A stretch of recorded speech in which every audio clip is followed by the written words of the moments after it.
Hi, welcome. Enjoy the content. Subscribe and turn on notifications. He watched her from across the table. Daniel had always believed their marriage was a well-constructed edifice, built on a foundation of shared history and quiet understanding. 10 years. It was a number that felt solid, permanent. The restaurant, Le Verre, was her choice.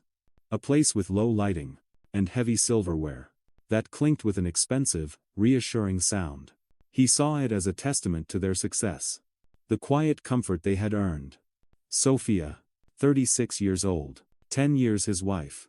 She held her wine glass by the stem, a habit she'd picked up from her art world colleagues. Her smile was enigmatic, as the candlelight flickered across her face.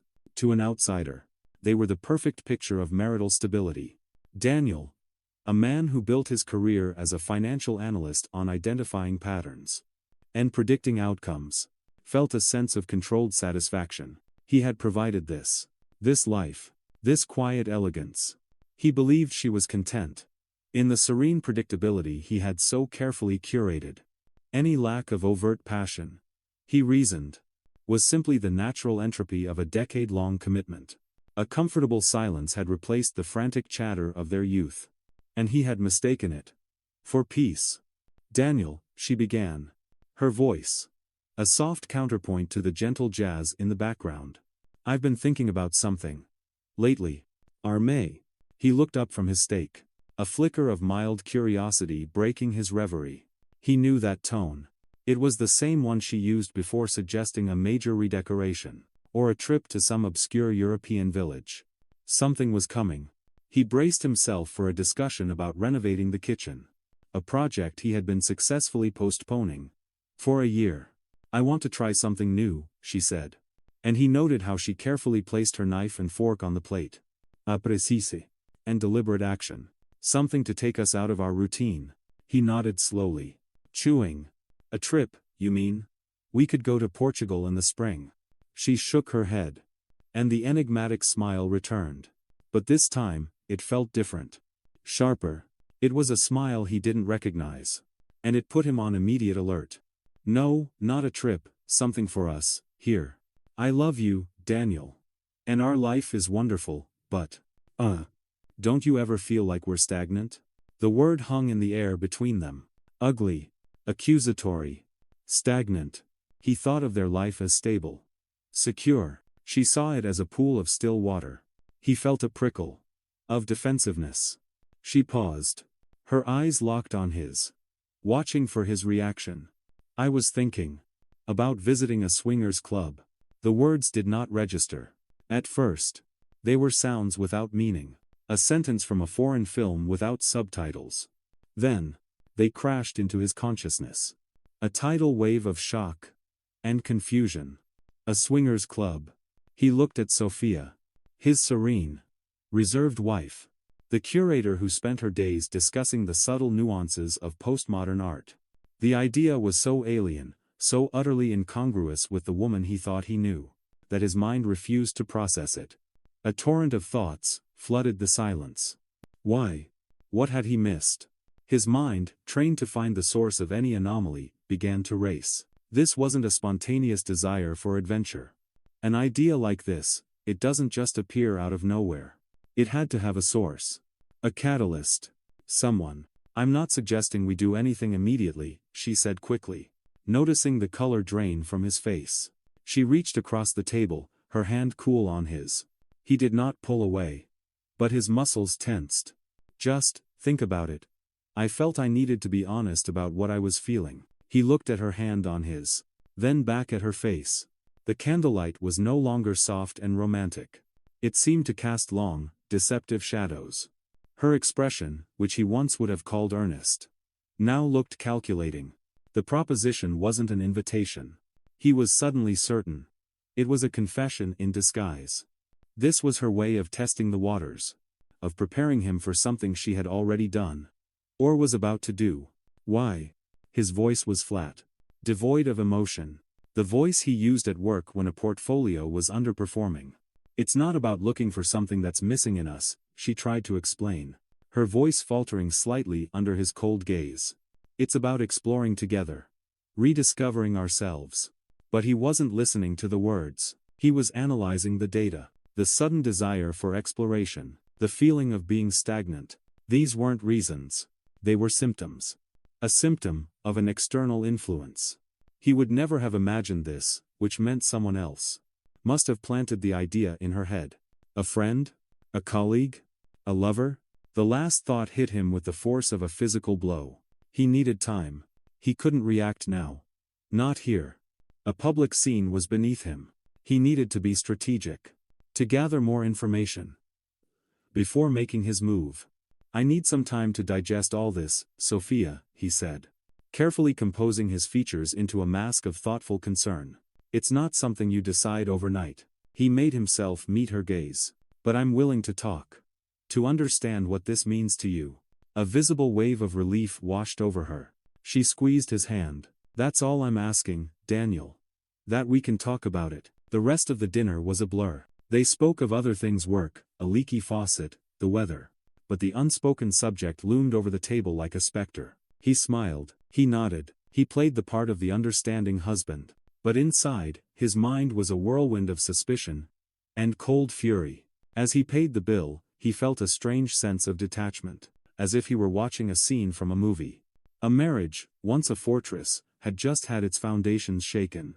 He held the car door open for her, a perfect gentleman. In his mind, however, a forensic investigation had just begun. The first crack had appeared, and he was determined to find out just how deep it went. The days that followed the anniversary dinner were a study in controlled paranoia. Outwardly, Daniel maintained a facade of calm consideration. He told Sophia he was researching, learning, and trying to be open-minded. She seemed grateful for his measured approach, mistaking his silence for introspection. She had no idea that his research was not an attempt to understand her desire, but an effort to confirm his suspicions. He didn't search for articles on strengthening marital bonds or exploring intimacy. His browser history was a dark catalog of horror stories. Swinging destroyed my marriage. Infidelity and the lifestyle. A warning. Signs your partner is cheating. Each story of betrayal and deceit acted as another layer of confirmation for the narrative already forming in his head. He wasn't trying to understand her. He was building a case against her. His behavior at home became obsessive, furtive. He started waking up in the middle of the night, his heart pounding with a nameless dread. He'd slip out of bed, go to the living room. Her purse sat on the entryway table. With trembling hands, he would take out her phone. The first time, he felt a sickening mix of guilt and justification. A husband has a right to know, he told himself, his breath fogging the screen. I'm not a spy, I'm a protector. He scrolled through her messages, his eyes scanning for anything incriminating. Most were mundane exchanges with friends or family. But then, he found what he was looking for. A series of messages with a colleague from the gallery. A man named Marcus. The name was unfamiliar, which immediately made it suspicious. Marcus, you were brilliant in the acquisitions meeting today. They'd be lost without you. Sophia, haha, you're too kind. Just trying to keep the ship from sinking. Marcus, we should grab coffee and strategize for the winter exhibit. Just us. Sophia, I'd like that. Let me check my schedule. To an objective eye, it was a professional exchange. To Daniel, it was coded language. A blatant prelude to an affair. Just us. The words burned in his mind. He scrolled further, finding a message from a week prior. Marcus, thinking of you. Hope you have a great evening. Sophia, you too, Marcus. Sleep well. Thinking of you. It was a declaration, an intimate trespass into his marriage. He screenshotted the messages, saving them in a hidden folder on his own phone. This was evidence. Exhibit A. His conversations with Sophia became interrogations, disguised as casual chat. How was work today? He'd ask, while she hung up her coat. Good, busy. We're planning the winter exhibit. Oh, who are you working on that with? He'd press, his tone carefully neutral. The whole curatorial team. Mostly Marcus and I are leading it. She would say the name without a hint of shame, which he interpreted not as innocence, but as brazen audacity. She began to notice the change in him, the constant questions, the way his eyes would follow her when she was on her phone. She grew quieter, more withdrawn. When he entered a room, she would often end her call, or quickly put her phone down. He saw this not as a reaction to his suffocating presence, but as irrefutable proof of her guilt. She was hiding something, because she had something to hide.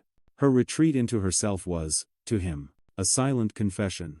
One evening, he confronted her, feigning curiosity. "So, this club idea," he began, watching her face carefully.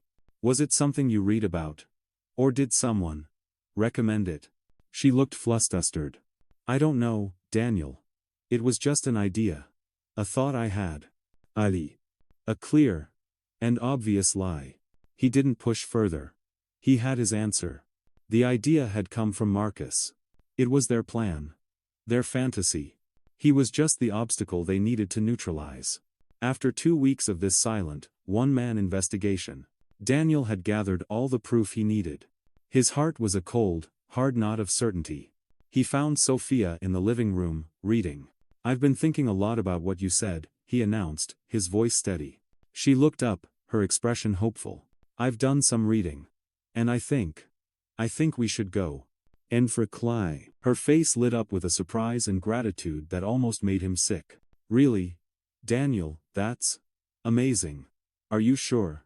"I'm sure," he said, the words tasting like ash in his mouth. "I'm ready to see what this is all about." He wasn't going there to explore their relationship. He was going there to set a trap. He would watch her.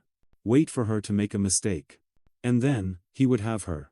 He would finally be able to confront her with the truth he had so painstakingly constructed. The trip to the club wasn't an experiment. It was a final destination.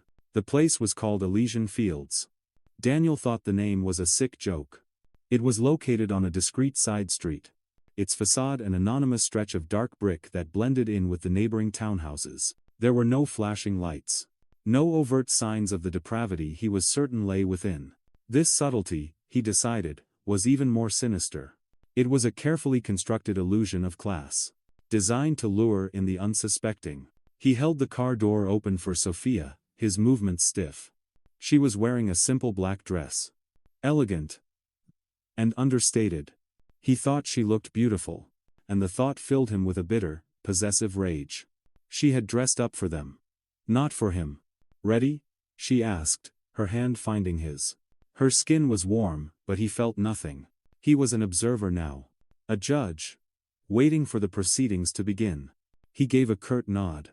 Inside, the atmosphere was not what he had braced himself for. The lighting was low and intimate. The air smelled of expensive perfume and wine, and soft lounge music drifted from hidden speakers. People stood in small groups, chatting and laughing.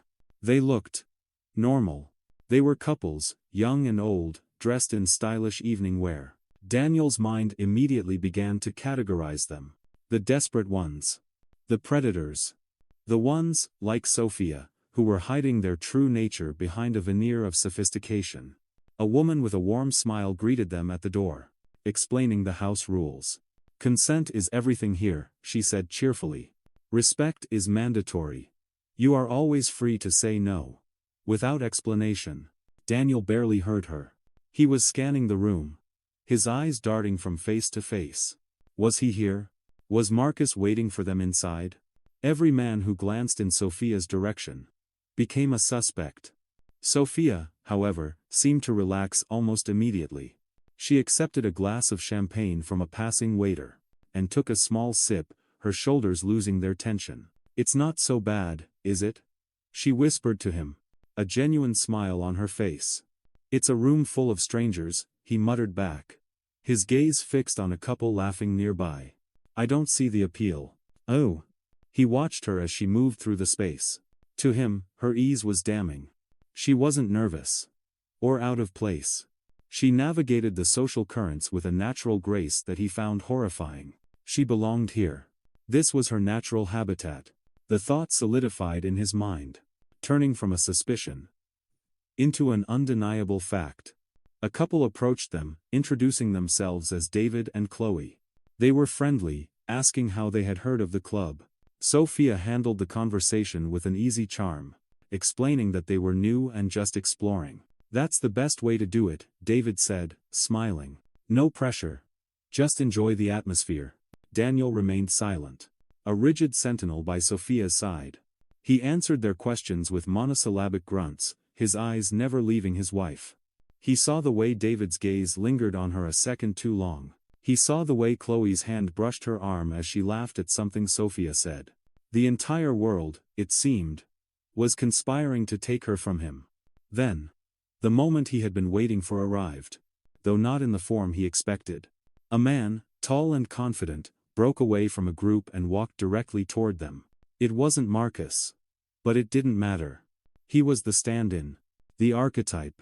My friends and I were admiring your wife's laugh from across the room, the man said, his eyes fixed on Sophia. I was wondering if she might honor me with a dance.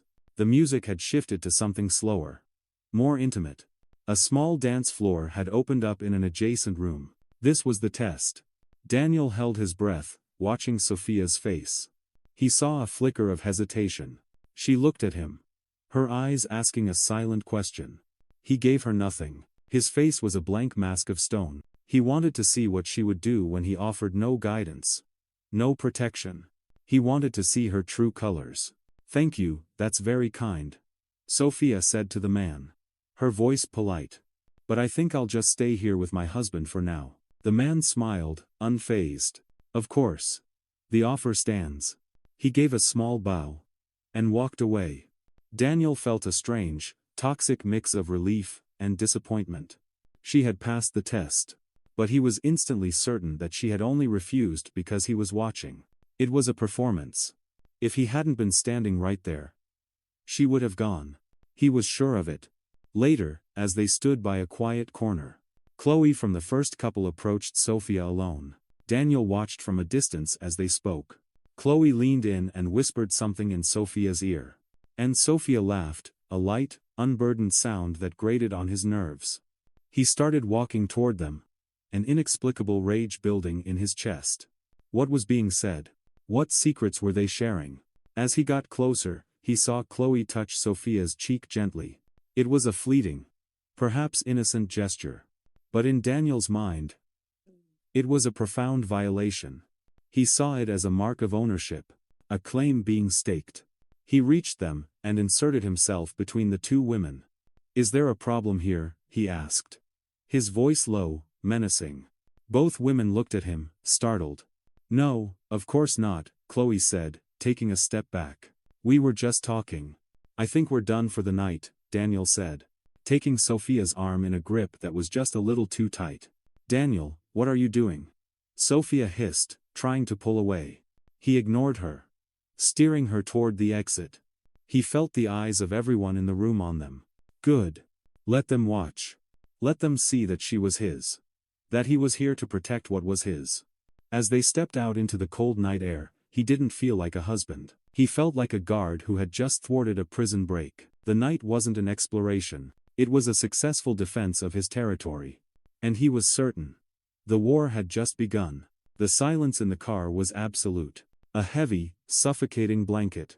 Sophia sat pressed against the passenger door, as far away from him as possible. The city lights smeared across the window. But she wasn't looking at them. She was staring straight ahead, her jaw tight, her hands clenched in her lap. Daniel drove, his knuckles white on the steering wheel. He felt a grim sense of satisfaction. The charade was over. Now came the reckoning. He waited until they were on the highway. The rhythmic thump of the tires on the pavement the only sound. Then he spoke. His voice dangerously calm. You enjoyed yourself in there, didn't you? It wasn't a question. It was an accusation. Sophia turned to look at him, her eyes wide with disbelief. Enjoyed myself? Daniel, you humiliated me. You treated me like a piece of property. I was protecting you, he shot back, his voice rising. From them. From yourself. You looked right at home. Laughing, whispering. It was disgusting. I was being polite, I was having a conversation, she said. Her voice trembling with a mixture of anger and hurt. What was I supposed to do? Stand in a corner and not speak to anyone? You could have shown some restraint. Some respect for our marriage. For me, he said, the self-pity thick in his throat. That woman touched your face. Did you see that? She touched you. And you just let her. It was nothing. A friendly gesture. You've completely lost your mind. This was his opening. He had her cornered. Have I? Have I really lost my mind, Sophia, or have I just started paying attention? He took a deep, shaky breath, preparing to deliver the final blow. This was never about us, was it? This was about you. About him. Him? She asked, her voice barely a whisper. What are you talking about? Don't play dumb with me, he snarled, slamming his hand on the steering wheel. The car swerved slightly. Marcus. That's his name, isn't it? The one who put this whole sordid idea in your head. Was he supposed to be there tonight? Were you planning on meeting him? Sophia stared at him, her face a mask of pure shock. For a moment, she was utterly speechless. Then, a single, bitter laugh escaped her lips. Marcus?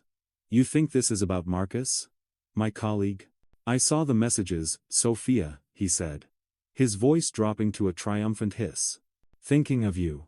We should meet, just us. How stupid do you think I am? The accusation hung in the air, sucking all the oxygen from the car. Sophia's shock slowly curdled into a cold, hard fury. He could see the transformation in her eyes. The hurt was being replaced by something else. Something steely and distant. You went through my phone, she stated, her voice devoid of all emotion. I had to know the truth. The truth? She turned fully in her seat to face him. The truth is that you are so consumed by your own insecurity that you've invented this entire disgusting fantasy. You've turned me into a villain to justify your own paranoia. The messages from Marcus were about a work project. The idea for the club was mine, and mine alone. It was a desperate, stupid attempt to feel close to my husband again. A husband who has clearly been a stranger to me for a very long time. He didn't believe a word of it. It was a well-rehearsed speech. A performance worthy of an award. The tears welling in her eyes were not tears of pain, but tears of frustration at having been caught. The only problem here, Daniel, she continued, her voice breaking, is your suffocating lack of trust. He heard the words, but his mind twisted them. You found me out. That's what she was really saying. They drove the rest of the way home in that terrible silence. When they got inside, she walked past him without a word, went straight to the linen closet, and took out a pillow and a blanket. She didn't look at him as she walked toward the guest room at the end of the hall. What are you doing? He asked, his voice hollow. She stopped at the door, but didn't turn around. I can't sleep next to a man who looks at me and sees a criminal, she said, her voice flat. I can't be in the same room with my own jailer. The guest room door clicked shut. The sound echoed through the silent house. The sound of a final, irreversible division. A wall had just been erected between them, colder and more permanent than any brick or mortar. He stood alone in the hallway, listening to the crushing silence. He had won the argument. He had exposed the truth. So why did he feel so utterly, terrifyingly alone? The weeks that followed were a cold war, fought in the trenches of their own home. The guest room door remained closed. They became ghosts in each other's lives, communicating through terse, necessary text messages about bills and groceries. The air in the apartment grew thick and toxic, with unspoken resentments. Sophia stopped trying to explain, stopped trying to breach the wall he had built. Her demeanor changed. She became meticulously organized, her movements efficient and purposeful.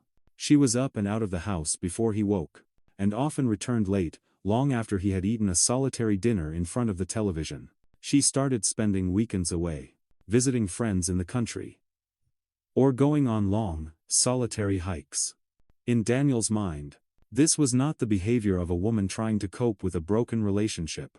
This was the calculated maneuvering of someone planning an escape. Each action was a piece of her exit strategy falling into place. He saw her packing a small overnight bag on a Friday evening. Where are you going? He asked from the doorway of their bedroom. His bedroom now. To visit an old university friend upstate, she said without looking at him, her voice clipped. I'll be back Sunday night. Or, he didn't see a weekend trip. He saw a trial run. A rehearsal for her final departure. She was testing her independence. Building a new life for herself piece by piece. Right under his nose. He became a phantom in his own home, watching her from the periphery. He noted the new clothes she bought.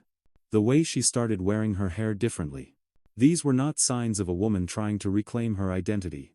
They were signs of a woman preparing herself for a new man. He imagined her meeting Marcus for secret dinners. For clandestine weekends. The narrative was so vivid in his mind, that it felt like a memory. The breaking point came on a Tuesday night. He came home from work to find her in the study. Surrounded by bank statements and legal-looking documents.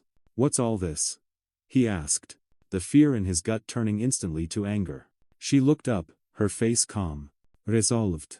She had been waiting for this. "I'm sorting out my finances, Daniel. I'm making a plan." "A plan for what?" he demanded, though he already knew the answer. "For my future," she said, her gaze unwavering. "I can't live like this anymore. I can't live in a house where I'm constantly under suspicion. Where there is no trust. No respect. No air to breathe. It's killing me." She stood up, placing a file neatly on the desk. "I think we need to separate." The words, though expected, still hit him with the force of a physical impact. This was it. The final, premeditated move in her long game. All of his suspicions, all of his investigations, had led to this inevitable conclusion. He felt a perverse sense of vindication. He had been right all along. "So this is it," he said, his voice dripping with sarcasm. "You finally found your excuse. The club, my paranoia, it was all just a smokescreen to give you a reason to leave. You've wanted this for months, haven't you? You and Marcus." Sophia closed her eyes for a moment, a flicker of profound weariness crossing her face. When she opened them, they were clear. And empty of any emotion for him. "Believe whatever you need to believe, Daniel," she said. Her voice quiet but firm. "It doesn't matter anymore. There is nothing left to say." She walked past him.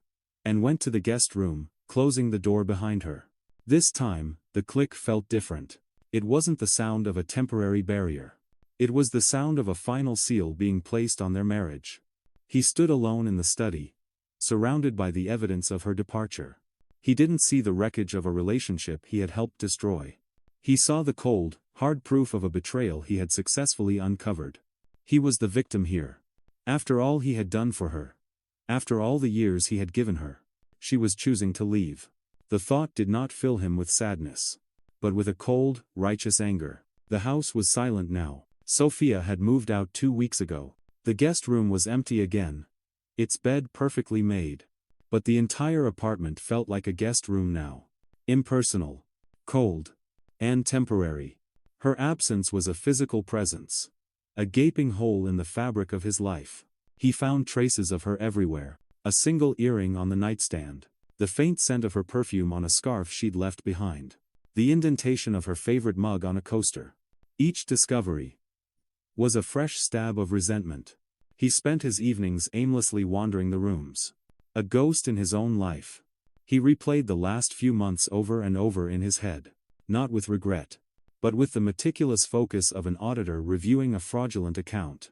He sifted through their shared history. Re-examining old memories through his new lens of suspicion. A trip they took years ago where she'd been particularly quiet. Was she already thinking of leaving him then? A party where she'd laughed a little too long at another man's joke. Was that a sign he had missed? Every happy memory was now tainted, recatalogued as evidence of her long-term deception. He told himself he was better off. He had excised a sickness from his life. He was free from the constant need to watch, to worry, to suspect. Yet, he had never felt more imprisoned, trapped within the four walls of his own certainty. The final piece of his narrative fell into place on a cold, gray Saturday afternoon. He was driving home from the grocery store, taking a different route to avoid the traffic on the main road. His route took him past a small, sun-drenched cafe with large glass windows. And that's when he saw them. Sophia. And Marcus. They were sitting at a small table, cups of coffee between them. Sophia was laughing. Her head tilted back. Her face illuminated by a rare ray of winter Sunday. Marcus was leaning forward, smiling at her. His expression one of clear adoration. As Daniel watched, his car idling at the curb, He saw Marcus reach across the table and briefly touch her hand. It was a gesture of casual intimacy. A gesture that confirmed everything. The scene played out before him like the final, damning reel of a film. The friendly colleague. The coffee to strategize. It had all been a lie. This was not a meeting between friends. This was a rendezvous. This was the affair. Finally brought out into the light of day for him to see. The fact that they were in public only proved their arrogance. Their belief that they had gotten away with it. He didn't know how long he sat there, watching them through the window. He felt a strange, hollow calm settle over him. There was no rage left. Only the cold, hard satisfaction of being right. He drove home, the image burned into his memory. He walked into the empty apartment, the silence greeting him like an old friend. He went to his desk, took out a pen and a fresh legal pad, and began to write. He needed to document it all. From the beginning. From the dinner where the first lie was told. To the final, irrefutable proof he had witnessed today. This record would be his testimony. It would prove that the collapse was not his fault. It was the inevitable result of her deception. He had seen the pattern. He had analyzed the data. And he had predicted the outcome. With perfect accuracy. He was a rational man. Caught in the emotional storm of a dishonest woman. He had been right. He had been right about everything. The record would show the truth. He sat alone in the quiet house. The only sound the scratching of his pen on the paper. A man vindicated. A man proving correct. He wrote and wrote, solidifying his own story. Never once considering that the truth he was so certain of was a prison he had built for himself. And that in his desperate need to be right, he had lost everything that ever truly mattered. He was the victim. And this was his proof. Thank you for watching the video. If you enjoyed it, don't forget to subscribe to the channel and turn on notifications so you won't miss any updates. See you next.